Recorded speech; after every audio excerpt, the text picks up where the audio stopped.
Bertemu kembali di Awani Pagi dan menjelang pembentangan Belanjawan 2021 pada 6 November ini, kita menjangkakan bukan saja harapan rakyat dapat disampaikan dalam belanjawan itu, tetapi dalam masa yang sama mungkin ada nafas baharu dalam kerjasama politik susulan daripada titah Yang di-Pertuan Agong menggesa kerjasama itu dapat dieratkan lagi antara ahli politik itu dapat diketepikan untuk mengutamakan kesejahteraan rakyat terutamanya dalam belanjawan 2021. Dan kita lihat Kementerian Kewangan ada menggerakkan usaha inisiatif untuk bekerjasama dengan pihak pembangkang dari pelbagai parti untuk mengemukakan cadangan mereka, apa harapan mereka dalam belanjawan ini. Dan secara keseluruhannya sebanyak 170 cadangan yang dikemukakan parti politik kepada Kementerian Kewangan dalam pelbagai mesyuarat yang diadakan sekira dalam seminggu yang lepas. Dan kata Menteri Kewangan Tengku Datuk Seri Zafrul Tengku Abdul Aziz, secara umumnya cadangan-cadangan berkenaan tertumpu kepada sokongan dan bantuan yang diperlukan untuk mengatasi kesan COVID-19. Dan antara sektor dengan cadangan tertinggi termasuk kesihatan, sokongan pekerjaan, pendidikan dan industri PKS. Dan kalau kita lihat juga salah satu entiti yang mengemukakan cadangan ini termasuklah Pakatan Harapan yang ada mengemukakan 6 langkah fiskal dan kewangan utama yang katanya Belanjawan Perpaduan 2021 tidak akan berlaku sekiranya Kerajaan Perikatan Nasional menolak 6 cadangan tersebut, dan itu kenyataan sendiri daripada Setiausaha Agong DAP Lim Guan Eng. Jadi ini memberi bayangan sama ada pihak pembangkang akan menunjukkan sokongan terhadap Belanjawan 2021 ini seperti yang kita harapkan, tetapi dalam masa yang sama kita perlu berbezakan juga antara politik kan sesuatu isu itu dan juga rundingan yang sihat, perbahasan yang sihat dalam sidang Dewan Rakyat untuk merangkakan satu belanjawan yang inklusif ini. Dan kita nak menceritakan tentang kerjasama politik antara kerajaan dan pihak pembangkang untuk merangka belanjawan ini. Dan salah seorang ahli parlimen yang turut hadir dalam salah satu mesyuarat bersama dengan Kementerian Kewangan merupakan ahli Parlimen Subang Wong Chen yang sudah bersedia menerusi talian untuk berkongsikan sedikit intipati mesyuarat itu. Selamat pagi Wong Chen. Selamat pagi. Apa khabar semua?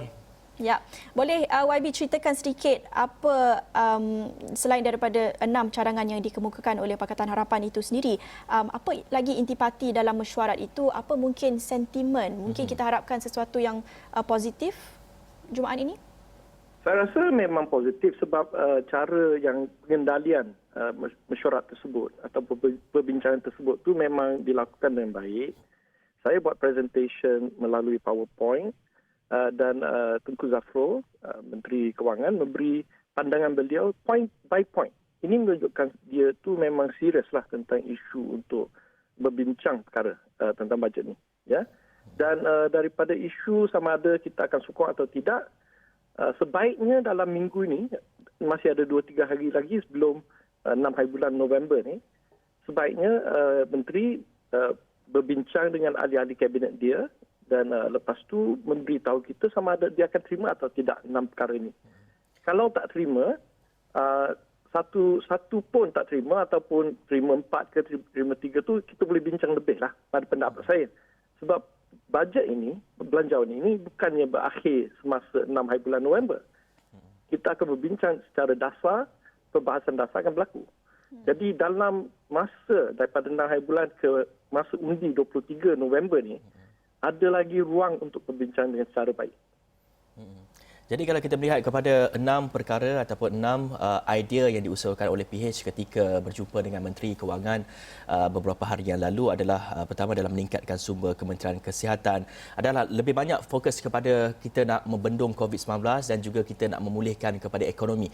Jadi kalau kita lihat kepada hasil perbincangan antara pihak pembangkang begitu juga dengan kerajaan untuk merangka satu belanjawan yang kita panggil sebagai Belanjawan Perpaduan kerana melibatkan kepada pihak pembangkang dan juga kerajaan.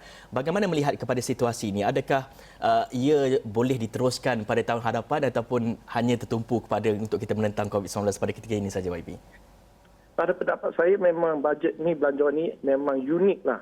Satu-satunya dalam 100 tahun. Maknanya fokus untuk mendapat satu understanding ataupun konsensus tentang isu unity budget lah kita panggil itu. Ya, itu memang akan berlaku sekali 100 tahun. Ya. Jadi saya tak rasa dia akan berpanjangan untuk tahun yang akan datang. dan kita haraplah COVID ini memang boleh dikontrol dalam tahun 2021. Spesifiknya kita lihat dalam kuartal ketiga ya untuk negara kita. Jadi dengan itu dan juga dengan memahati dan juga menyokong titah raja ni, kita rasalah kita boleh berbincang lagi.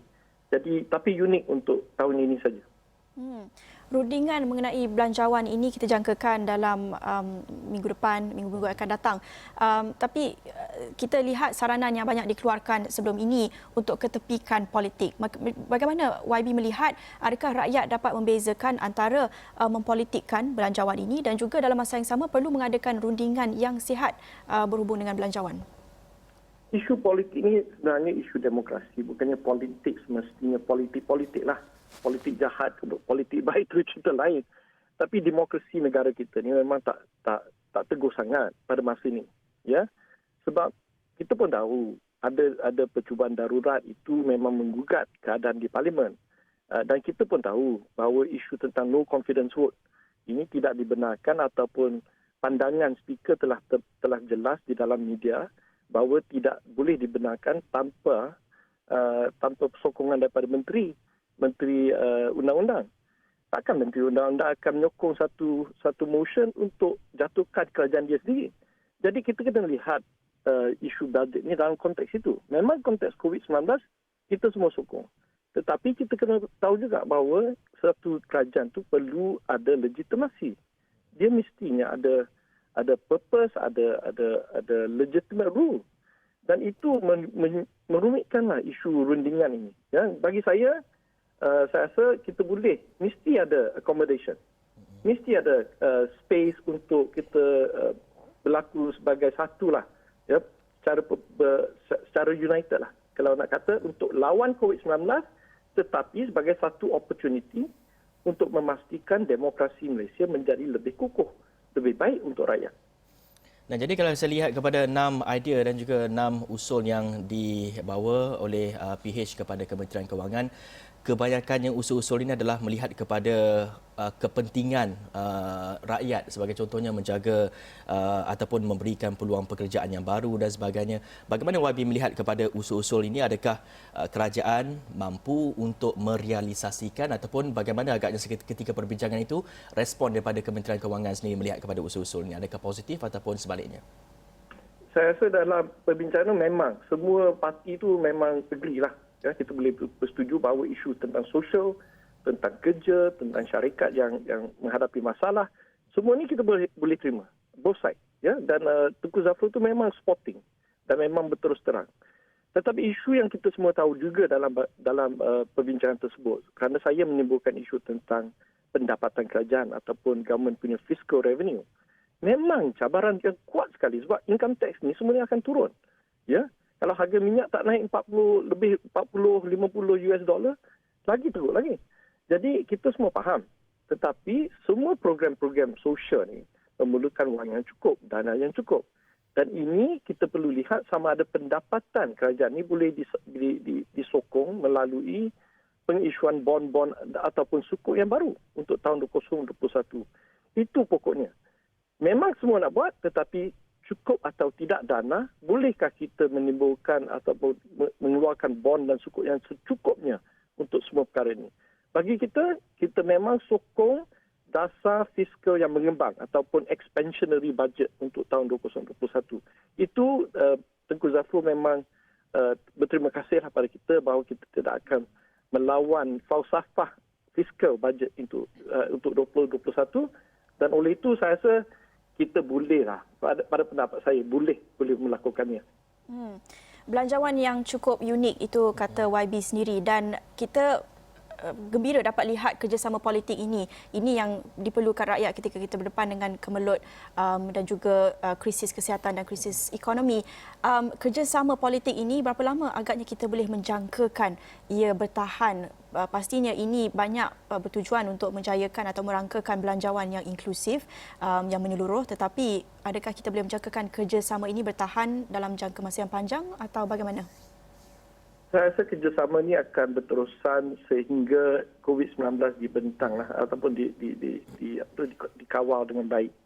Dan ini kita rasa dengan adanya vaksin dalam bulan bulan depan, dan lepas tu deployment vaksin ini dalam kuartal ketiga tahun depan, maknanya sampai ke September. Saya rasa selepas COVID-19 ini dikawal dengan baik, politik itu akan bermula lagi. Dan bagi kita di Pakatan Harapan, memang rakyat lihat bahawa kita adalah pembangkang dan semua itu. Tetapi sebenarnya dalam real politik di dunia, di Malaysia sekarang, ini ialah isu tentang kerjasama UMNO dan juga PN yang tidak stabil. Itu sebenarnya isu kenapa kerajaan daripada segi politik cuba untuk melihat satu perpaduan bajet dengan kita di Pakatan Harapan. Jadi isu politik ini lebih rumit tau. Bukannya straightforward PH lawan PM. Dia ada internal isu dia juga dengan UMNO dan PM. Ya. Okey, baik. Terima kasih kepada YB Wong Chen, Ahli Parlimen Subang yang sudi memberikan penjelasan mengenai bagaimana agaknya kerjasama politik dalam Belanjawan 2021 yang kita anggap sebagai belanjawan perpaduan kerana pihak kerajaan turut menerima pandangan daripada pihak pembangkang apa agaknya usul-usul dan juga idea-idea yang mereka inginkan yang perlu dimasukkan dalam belanjawan, terutama kita melihat kepada kepentingan, menjaga kepentingan rakyat ketika penularan COVID-19 ini, begitu juga dalam usaha kita untuk kita memulihkan ekonomi negara kita. Ya, dengan itu kita akhiri Awani Pagi di sini dengan banyak lagi laporan yang anda boleh lihat di astroawani.com dan kita akan jumpa lagi dalam buletin-buletin Awani seterusnya. Saya Naila Hudang. Saya Hafizul Rasila. Assalamualaikum warahmatullahi wabarakatuh.